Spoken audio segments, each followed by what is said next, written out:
Who's your favourite Robin Hood?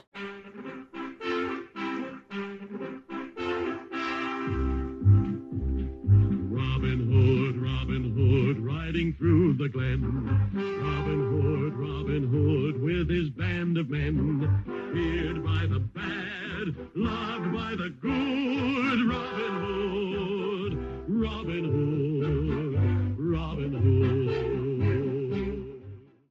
Which Robin Hood did you grow up with?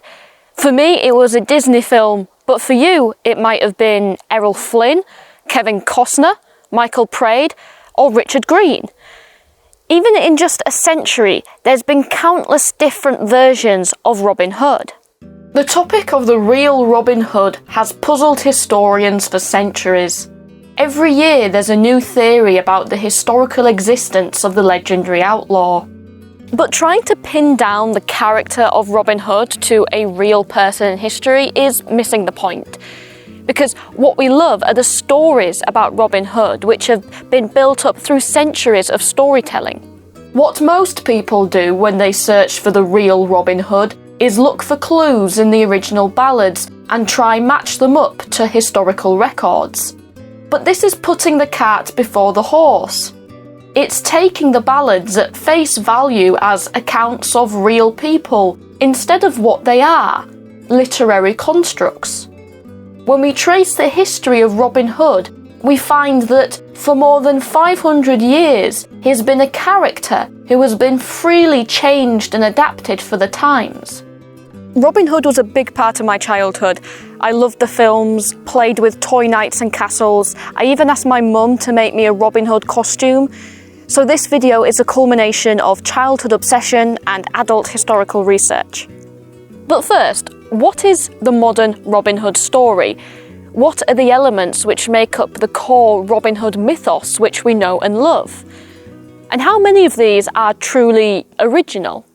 In most modern Robin Hood adaptations, Robin is a nobleman who joined Richard the Lionheart on the Third Crusade. But he returns to find himself cheated out of his lands, the evil King John on the throne, and the Sheriff of Nottingham harassing locals. Robin becomes an outlaw in Sherwood Forest, and with his band of merry men, including Friar Tuck and Little John, steals from the rich to give to the poor. Eventually, through his archery and fighting prowess, Robin defeats the sheriff, reclaims his lands, and wins the heart of Maid Marian. This is the Robin Hood which we know and love. But when we look at the development of Robin Hood through time, we find that many of these elements are rather recent additions.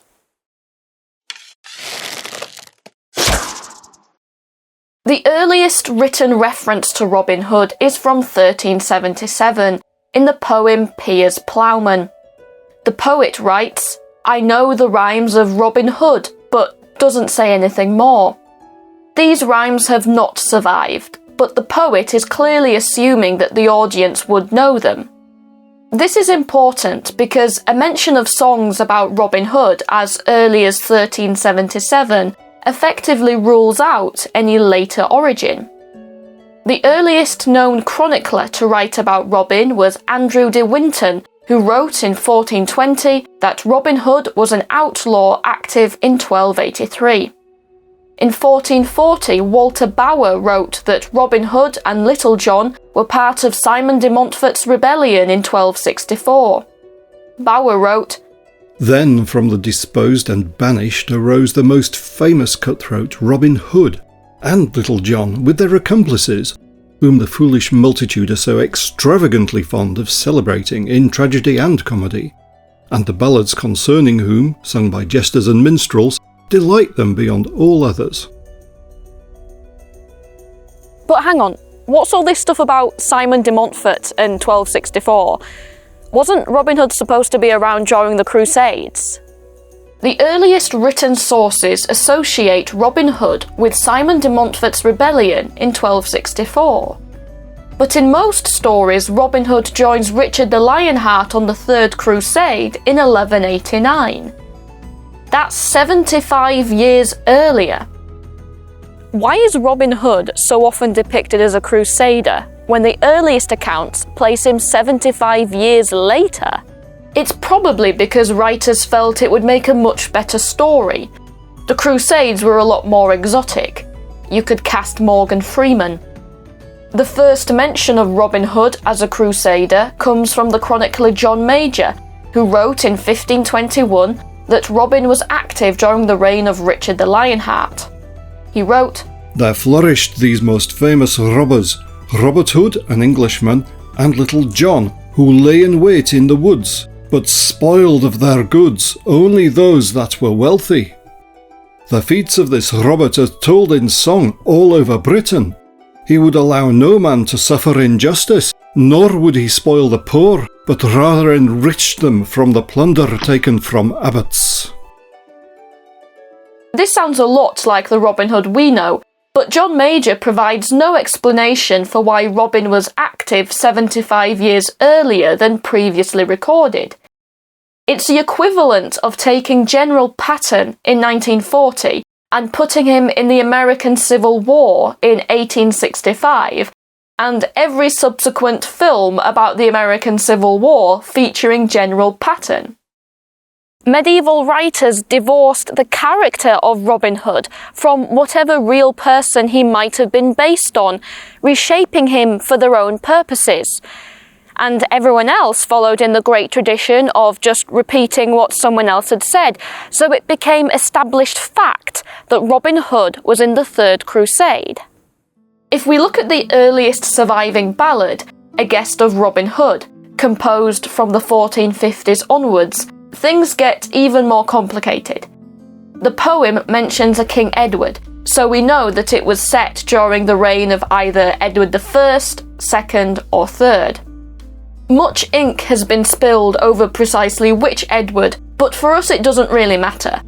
What matters is that, once again, the author placed Robin Hood at a time more relevant for their audience. A big clue to this is the emphasis on Robin's prowess as an archer. The English longbow only came to prominence at the end of the 13th century.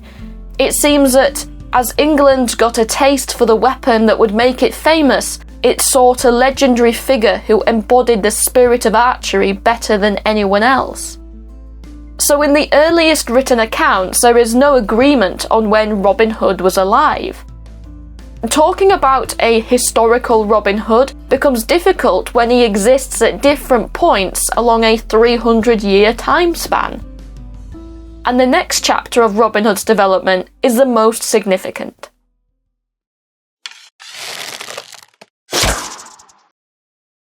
The person most responsible for the invention of the modern Robin Hood is a 16th century playwright Anthony Munday. He was as big as Shakespeare in his day, and his 1598 play, The Downfall of Robert, Earl of Huntington, forms the basis of the character as we know him. The first major contribution was location. The earliest ballads place Robin Hood in Barnsdale Forest in South Yorkshire. But there arose a rival tradition which placed him in Sherwood Forest in Nottinghamshire. To be fair, there are only around 40 miles between them, so it's not surprising that stories about outlaws in forests spread around. Whilst Robin was associated with Sherwood long before Anthony Munday, his plays helped cement the Sherwood tradition. Second, Munday made Robin Hood a disinherited earl fighting to reclaim his lands. In the earliest ballads, Robin was not a nobleman. He was a peasant, a common man. But a tradition arose in the 16th century of Robin as an earl who had been cheated out of his lands.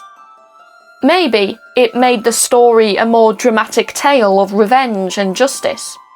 Maybe it was inspired by the tale of Gamelin from 1350, which tells a story of a man named Gamelin whose inheritance was stolen by his brother. Gamelin became an outlaw and escaped to the forest, whilst his brother became a sheriff and tried to hunt him down. Whether the tale of Gamelin inspired him or not, Munday's plays were the first mention of Robin as an earl, an element which has remained in many stories ever since. The third major change was to introduce a character of Maid Marian. She does not appear in the early ballads, but had existed for some time as a generic pantomime character. Munday made Maid Marian Robin's love interest, and she's been a core cast member ever since. Similarly, although Munday did not invent Friar Tuck, a jolly monk was another medieval stock character, he does not appear in the earliest ballads and was absorbed into the Robin Hood mythos in the 15th century. Anthony Munday's play of Robin as a disinherited earl who returns from the crusade to find his lands usurped and has a romance with Maid Marian became the definitive Robin Hood story. By the 16th century, Robin Hood had become a stock character. In 1510, a 19-year-old King Henry VIII dressed up as Robin Hood, along with his companions as outlaws, to surprise his wife, Queen Catherine. The most famous Robin Hood element of stealing from the rich and giving to the poor also became explicit during this early modern period. In the original ballads, Robin Hood and his men are not exactly nice people. In Robin Hood and the Monk, from around 1450, Little John kills a monk and his servant. In the Guy of Gisborne poem, Robin kills Guy, beheads him, mutilates his face, and then sticks the head on the end of his longbow. That sounds more like a cartel killing than the Robin Hood we know. That's because Robin received a makeover. In 1632, Martin Parker published The True Tale of Robin Hood, which not only features him as an exiled earl back from the crusade, but gives him a much more humane attitude.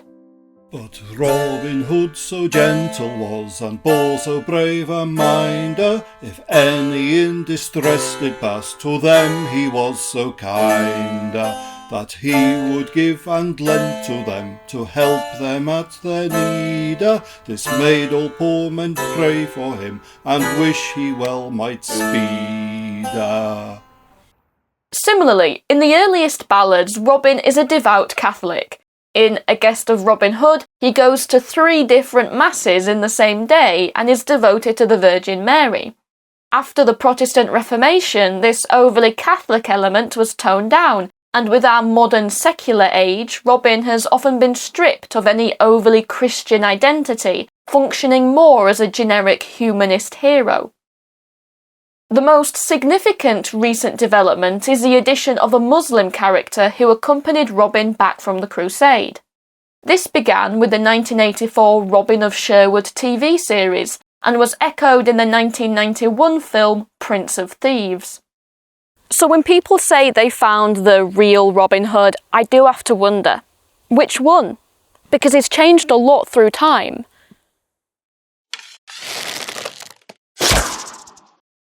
But I hear you ask, what about Robin Hood's grave in Kirklees, West Yorkshire, and all the other places named after him? Well, what we have are a lot of traditions and a big effort to promote them for tourism. There are lots of places associated with Robin Hood, so here's just a few. The earliest ballads record Robin as being slain by the Prioress of Kirklees, West Yorkshire. A tradition arose that he was buried in the grounds of the priory. But there is no mention of Robin Hood's gravestone until after the priory was bought by John Armitage in 1565. That's a pretty big coincidence. The earliest record of the epitaph on the gravestone is from 1632 in The True Tale of Robin Hood. Here underneath this little stone lies Robert, Earl of Huntington. No archer was there as he's so good, and people call him Robin Hood. Such outlaws as he and his men will England never see again. The poetry is pretty bad already, but it needed to sound more medieval, so by 1702 someone had rewritten it to Here underneath this little stone lies Robert, Earl of Huntington, nae archer were as he so good, and people called him Robin Hood. Sic outlaws as he and his men will England never see again. A truly admirable effort at Old English, on par with ye olde gifter shop. So no, I don't think that's really the grave of Robin Hood. But what about Robin Hood's well? Again, what we have is a 17th century tradition which was promoted for tourism. There was a spring of water next to the Great North Road, which ran close to both Sherwood and Barnsdale Forest. This became associated with Robin Hood, and in 1710 the local landowner, Charles Howard of Castle Howard, built a stone monument over the spring to reinforce the local connection. And what about popular tourist destination Robin Hood's Bay in Yorkshire? Well, nobody quite knows why it's called that. There is a 17th century ballad where Robin meets some French pirates off the coast of Scarborough, but it's likely that the association with Robin came about long before that. It's probably just a case of stories being attached to the area and everyone thinking it was pretty cool and going along with it. People have always tried to prove the existence of Robin Hood, but as I have argued, I think this misses the point. Because what we enjoy about Robin Hood are the stories which have arisen through centuries of collective storytelling. Trying to pin down the character of Robin Hood to a person in history who might have existed is pointless, because whoever he might have been based on is completely unrecognisable to the character we know and love. The Robin we're familiar with is the Robin of archery contests, Friar Tuck, Maid Marian and the Sheriff of Nottingham. Elements which only emerged through centuries of collective storytelling. So which Robin Hood is your favourite? Fight it out in the comments below. In the great bardic tradition, I have written my own Robin Hood song, part of my collection of history-themed song parodies. So roll credits, rock the forest.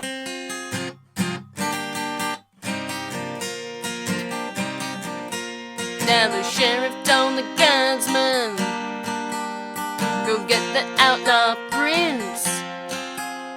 He lives out in the forest and does just what he thinks. So they went to find Robin down in Sherwood Wood, but nobody could catch the clever Robin Hood.